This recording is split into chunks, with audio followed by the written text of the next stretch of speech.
বিএনপির জনাব সালাউদ্দিন আহমেদ আমাদের আইনমন্ত্রী যিনি রয়েছেন উপদেষ্টা আসিফ নজরুল স্যারকে একটা চিঠি দিয়েছেন। সেখানে ওনাদের গোপন প্রেমের কথা ওনারা বলেছেন যে আপনি আমাকে আশ্বস্ত করেছেন, কিন্তু আপনার আশ্বস্ত পেয়ে আমি চুপ ছিলাম। পরবর্তীতে দেখলাম যে আপনারা হলো বিভিন্ন প্রতীকে সবাই ইলেকশন করতে পারবে, এই বিষয়ে মর্মে আমাদের কাছে সংবাদ এসেছে। আপনাদের কাছে সবার এই চিঠি গিয়েছে, আপনারা দেখেছেন। তা আমরা আইন মন্ত্রণালয় যিনি রয়েছেন এবং বিভিন্ন রাজনৈতিক দলে যারা ব্যক্তিবর্গ রয়েছেন, আপনাকে রাষ্ট্র হলো নিজেদের গোপন প্রেমের কারখানা বানাবেন না। এর জন্য আমরা তাদের কাছে আহ্বান জানাবো, যে কাজটা হলো আইন মন্ত্রণালয় থেকে হয়েছে, এটা বাংলাদেশে একটা নজিরবিহীন ঘটনা।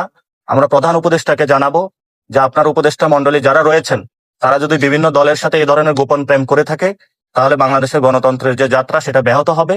গণতন্ত্রের যাত্রার দিকে আমরা আপনাদেরকে আহ্বান জানাবো সুসংহত ওয়েতে সামনে যাওয়ার জন্য। আচ্ছা, বিএনপির সাথে দেখা করেছেন, সালাউদ্দিন আহমেদের সাথে বৈঠক করেছেন, আপনাদের কথা অনেকগুলো সোশ্যাল মিডিয়া আসছে যে আপনারা তাদের সাথে জোট করছেন, আবার আপনি বলছেন যে ধানের শীষ এবং শাপলা গলির মধ্যে লড়াই হবে। বিষয়টা আসলে একটু বুঝে আপনি।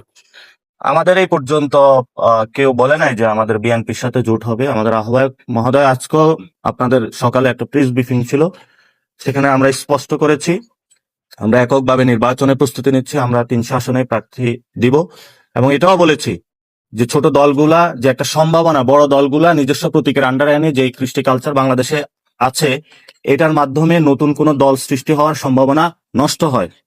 এবং আগামীর যে সংসদ হবে সেটাকে একদলীয়, অর্থাৎ একটা দল কুক্ষিগত করার জন্য ছোট দলগুলোকে অল্প কিছু টাকা পয়সার বিনিময়ে 2-1টা সিটের নমিনেশন দেওয়ার বদলে তারা নিজেদেরকে পকেটস্থ করার প্রচেষ্টা চালাচ্ছে।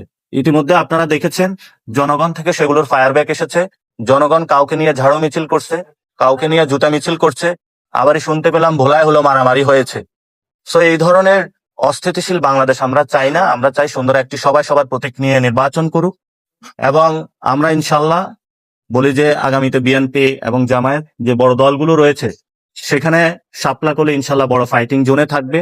জনতার মধ্যে ইতিমধ্যেই শাপলা প্রতিষ্ঠিত হয়েছে, সেখানে আবারই শাপলার সাথে কলীয় যোগ হচ্ছে। কয়েকবার বলেছিলেন নির্বাচন কমিশনের প্রতি আস্থা অনাস্থার বিষয়ে, এই মুহূর্তে আপনাদের আস্থা অনাস্থার যদি জায়গাটা প্রশ্ন করি সেক্ষেত্রে কি বলবেন? আমরা এখনো নির্বাচন কমিশনকে যদি সংক্ষিপ্ত ওয়ার্ডে বলতে বলেন, আমরা এটাকে নির্বাচন কমিশন বলতে পারি না বা ইলেকশন কমিশন বলতে, এটাকে ইঞ্জিনিয়ারিং কমিশন বলতে পারি। আমরা এই ইঞ্জিনিয়ারিং কমিশনে এসেছি, এখানে অনেক কিছু ইঞ্জিনিয়ারিং হচ্ছে। সো ইঞ্জিনিয়ারিং কমিশনের জায়গা থেকে আমরা আমাদের ফাইটটা করে যাচ্ছি এবং সেই ফাইটিং এর জায়গায় আমরা শাপলাগুলি অ্যাপ্লাই করেছি। বাট এখানে আমরা বলে যাচ্ছি যে ইলেকশন কমিশন যথেষ্ট স্বেচ্ছাচারী আচরণ করছে এবং ভবিষ্যতে বাংলাদেশের মানুষের সাথে করবে। আমরা সেই জায়গায় ফাইট গুলো জারি রাখবে, শুধু এই প্রতীক প্রশ্নে না, তাদের অনেকগুলো বিষয় নিয়ে আমরা আমাদের ফাইটটা আরো বড় আকারে ধারণ করবো ইনশাল্লাহ। আমরা তো বলছি যে 300 আসনেই মানে আমরা ইলেকশন করব।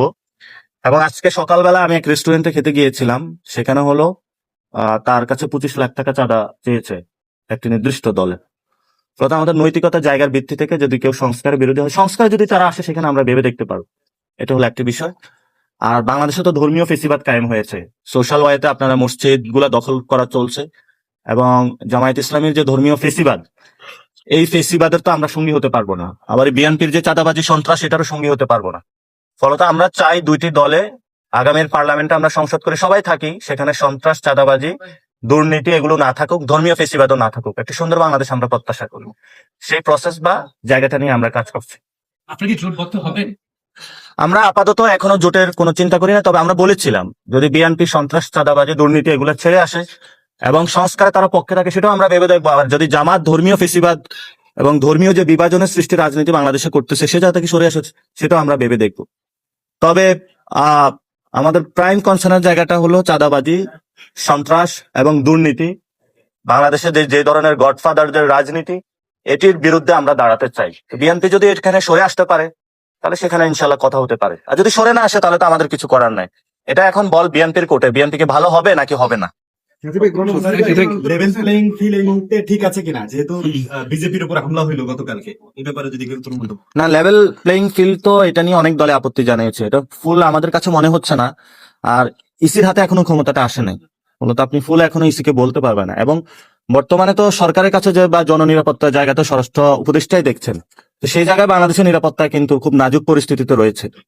তো নিরাপত্তাটা ওনারা ডেভেলপমেন্ট করার চেষ্টা চালাচ্ছে, কিন্তু আমরা আশাবাদী যে আমরা একটা জায়গায় যাবো। এবং তবে যাই কিছু হোক না কেন, এর মধ্যে কিন্তু আমাদের ইলেকশনে যেতে হবে, ইলেকশনটা দ্রুত। কারণ এখানে আপনি দেখেছেন শেখ হাসিনা রয়টার্সকে সাক্ষাৎকার দিয়েছে, এবং আওয়ামী লীগকে নিয়ে আসার জন্যই অনেকে প্রচেষ্টা চালাচ্ছে। সেই জায়গা থেকে আমরা চাচ্ছি যে একটি স্টেবল গভর্নমেন্টের দিকে যেতে এবং সবাইকে একটি সুন্দর প্রক্রিয়াগত জায়গায় ঐক্যের জায়গাতে নিয়ে আসতে। এখন গণভোট নিয়ে হলো বিএনপি এবং জামাত হলো মুখোমুখি অবস্থানে রয়েছে। আমরা দুই দলের কাছে আহ্বান রাখবো যে আপনাদের এই ধরনের যুদ্ধ নির্বাচনকে ব্যাহত করবে, নির্বাচন পিছিয়ে যাওয়ার সম্ভাবনা রয়েছে। এজন্য দুই দলকে আহ্বান জানাবো, নির্বাচন পিছিয়ে দেওয়ার চেষ্টা করবেন না। এই ধরনের গণভোটের সময়টা নিয়ে কুতর্ক থেকে আপনারা নিজেদেরকে এড়িয়ে চলুন। আপনারা কবে গণভোট চাচ্ছেন? গণভোট আমাদের যেটা হলো যে ইলেকশনের দিনও হতে পারে, আগে হতে পারে, এটা নিয়ে কিন্তু আমরা চেয়েছিলাম গণভোটটা যাতে সুষ্ঠু হয় এবং গণভোটে যাতে মানুষের অংশগ্রহণটা ভয়ভীতিহীন ভাবে নিশ্চিত করানো যায়, সেটার জন্য কাজ করার জন্য।